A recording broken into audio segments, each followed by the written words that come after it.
कुछ ही देर में राजू घर पहुंचता है और राधा को राशन दिखाता है। लो राधा, ये 1 महीने का राशन और कर्ज का बोझ भी उतर गया। जी, आपके जाने के बाद ये कूलर पता नहीं क्या बड़बड़ा रहा था।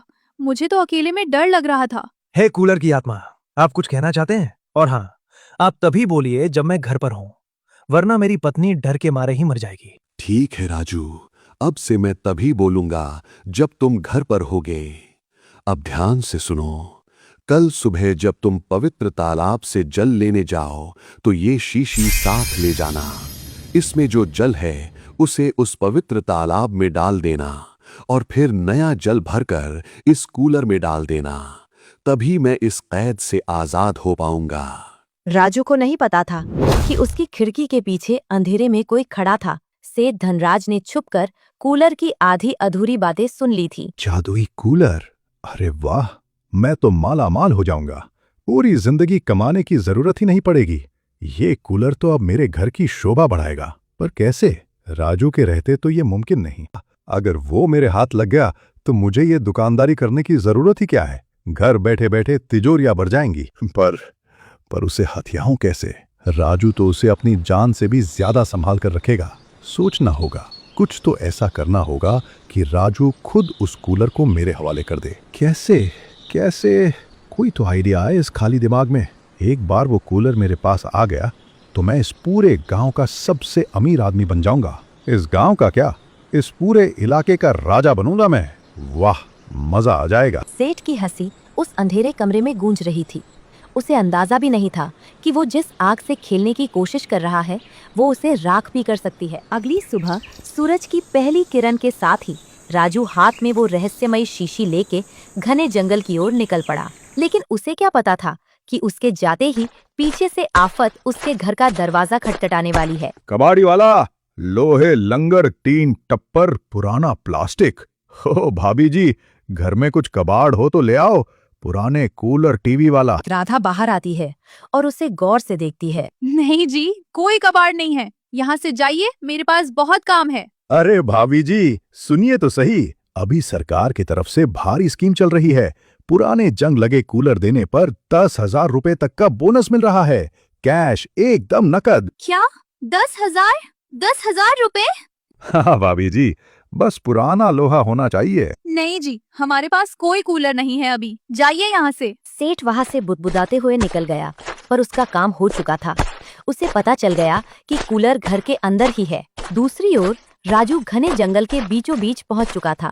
चारों ओर झाड़ियां और जंगली जानवरों की डरावनी आवाजें आ रही थी। हे भगवान, ये पवित्र तालाब कहाँ है? उस कूलर की आत्मा ने तो कहा था कि यहीं कहीं होगा, पर मुझे तो यहाँ सिर्फ कटीली झाड़ियां ही दिख रही हैं। सूरज ढलने लगा था। राजू ने पूरा जंगल छान मारा, पर उसे कहीं भी पानी का नामो निशान नहीं मिला। वो पूरी तरह भटक चुका था। शाम हो गई है। अगर मैं अभी नहीं लौटा तो जंगली जानवर मुझे चीर डालेंगे। खाली हाथ ही घर लौटना पड़ेगा। राजू घर पहुंचता है। वो थक कर चूर है और कूलर के सामने खड़ा हो जाता है। हे कूलर की आत्मा, मुझे माफ कर दीजिए। मुझे पवित्र तालाब नहीं मिला। मैं सारा दिन भटका, पर शाम होने की वजह से मुझे वापस लौटना पड़ा। कोई बात नहीं राजू, हिम्मत मत हारो। कल फिर से जाना, पर इस बार ध्यान रखना, तुम्हें दक्षिण दिशा में जाना है। आज तुम गलत दिशा में भटक गए थे। अच्छा, दक्षिण दिशा में जाना था। मैं तो न जाने किस दिशा में चला गया था। ठीक है, कल सुबह फिर कोशिश करूंगा। सेठ धनराज बड़े ठाठ से राजू के घर के बाहर आता है और आवाज लगाता है। अरे ओ राजू भाई, कहाँ हो? सुनिए राजू भाई। राधा घर से बाहर आती है और सेठ को देखकर थोड़ा सकपका जाती है। कहिए सेठ जी, क्या हुआ? आज हमारे गरीब खाने पर कैसे आना हुआ? अरे भाभी जी, कैसी बातें करती हैं? आप लोग तो हमारे अपने हैं। सुनिए, कल सुबह मेरे घर पर गांव के बड़े बड़े लोगों के लिए एक बड़ी दावत रखी है। आप और राजू भाई जरूर आइएगा। अच्छा खाना पीना होगा, मना मत कीजिएगा। दावत? अरे वाह, जरूर जरूर, हम जरूर आएंगे सेठ जी। शाम का वक्त है। राजू पसीने में लथपथ है, पर उसके हाथ में पवित्र जल से भरी शीशी है। वो खुशी खुशी घर लौटता है। राधा, देखो, मैं ले आया। मुझे पवित्र तालाब मिल गया। आ गए आप? अच्छा सुनिए, कल सेठ जी के यहाँ दावत है, हमें बुलाया है। अच्छे कपड़े निकाल लीजिएगा। अरे दावत को छोड़ो, पहले ये देखो। कूलर की आत्मा प्रकट हो। मैं पवित्र तालाब से जल ले आया हूँ। अरे वाह राजू, तुमने कमाल कर दिया। कितने वर्षों से मैं इस लोहे में कैद हूँ, आज मैं आजाद हो पाऊंगा। राधा को अचानक डर लगता है कि जिन कहीं चला गया तो। अजी सुनिए, आप तो कह रहे थे ये जादुई कूलर है, अगर ये आजाद हो गया तो भाग जाएगा, फिर हमारी इच्छाएं कौन पूरी करेगा? काश मैंने उस दिन इसे 10,000 में बेच दिया होता। राधा, ये क्या कह रही हो? चुप हो जाओ। चिंता मत करो राजू, मेरे आजाद होने का मतलब ये है कि मैं इस कूलर से बाहर आ पाऊंगा, पर इससे दूर नहीं जा पाऊंगा। जहां कूलर होगा वहां मैं रहूंगा। जो भी मुझे पुकारेगा मैं उसकी हर इच्छा पूरी करूंगा। राजू पवित्र जल कूलर में डाल देता है, एक तेज रोशनी होती है और सब कुछ शांत हो जाता है। धन्यवाद मेरे आका, मैं हमेशा तुम्हारा गुलाम रहूंगा। बताओ क्या चाहिए तुम्हें? सुनिए जी, मुझे कुछ सोने के गहने और एक एकदम लेटेस्ट साड़ी दे दो, जिसे पहनकर मैं कल सेठ की दावत में जाऊं तो सबकी आंखें फटी की फटी रह जाएं। राधा, ये क्या है? क्यों इतना लालच कर रही हो? जिस चीज की जरूरत है वो मांगो, ये दिखावा क्यों? राजू, राधा की इच्छा पूरी होगी, ये लो। जादू की आवाज के साथ जमीन पर सुंदर साड़ी और सोने के चमकते गहने प्रकट हो जाते हैं। राधा उन्हें देखकर खुशी से पागल हो जाती है। अरे वाह, चमचमाते हुए गहने। ओ जी, ये कूलर नहीं, ये तो साक्षात कुबेर का खजाना है। अगली सुबह राधा ने वही जादुई साड़ी और सोने के भारी गहने पहने, जिन्हें देखकर किसी की भी आंखें चौंधिया जाएं। राजू और राधा बड़े उत्साह के साथ सेठ धनराज के घर पहुंचे, लेकिन उन्हें क्या पता था कि जिस दावत को वो अपनी जीत समझ रहे हैं वो असल में उनके विनाश का जाल है। अरे आओ आओ राजू भाई, भाभी जी, आप तो साक्षात लक्ष्मी लग रही हैं। बस आप ही का इंतजार कर रहे थे, आइए पधारिए। धन्यवाद सेठ जी, आपने हमें इतने बड़े आयोजन में याद रखा। ये हमारे लिए सम्मान की बात है। हाँ सेठ जी, आखिर गांव के बड़े लोग आ रहे हैं तो हमें तो आना ही था। ये साड़ी, ये गहने, ये कोई मामूली चीज नहीं है। राजू के पास इतना पैसा कहाँ से आया? जरूर उस कूलर का ही कमाल है। ये लीजिए राजू भाई, ये खास पकवान आपके लिए है।